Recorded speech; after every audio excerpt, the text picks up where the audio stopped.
தமிழ் இலக்கிய சிந்தனைகள் 2500 ஆண்டுகளாக மக்களால் பேசப்பட்டு வரும் தொன்மையான மொழி தமிழ்மொழி.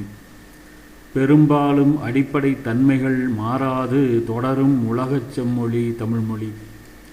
திராவிட மொழிகளில் முதன்மை பெறும் மொழி தமிழ்மொழி.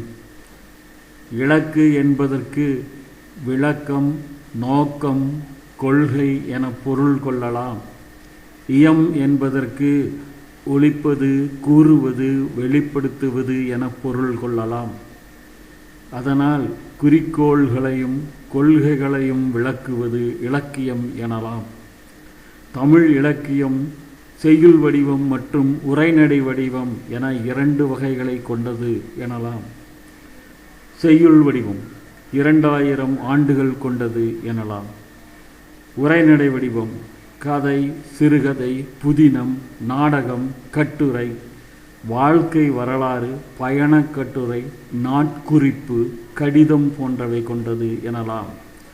உரைநடை இலக்கியங்கள் ஏறத்தாழ 200 ஆண்டுகள் கொண்டது எனலாம்.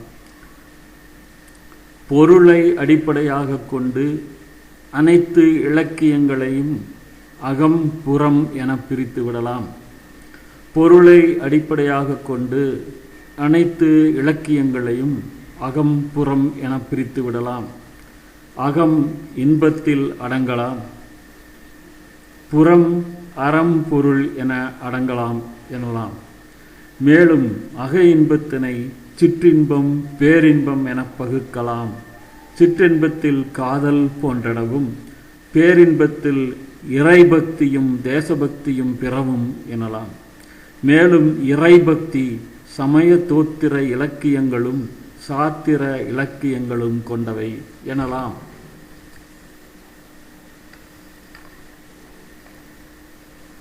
இலக்கியத்தின் புறப்பகுப்பான அறத்தின் கீழ் இல்லறம், துறவறம் உள்ளன எனலாம். சமுதாய செய்திகள் அனைத்தும் இல்லறத்தில் அடங்கும் எனலாம். அரசியல், போர் போன்றவை பொருள் பகுப்பின் கீழ் வரும் எனலாம். செய்யுள் வடிவ இலக்கிய வகையை மீண்டும் யாப்பு அடிப்படையிலானவை எனவும் பிற அடிப்படையிலானவை எனவும் பிரிக்கலாம். மேலும் தமிழ் இலக்கிய காலத்தை அடிப்படையாக கொண்டு தொல்காப்பிய காலம், சங்ககாலம், 14 கீழ்கணக்கு காலம், பக்தி காலம், பிரபந்த காலம், தற்காலம் எனவும் பகுக்கலாம்.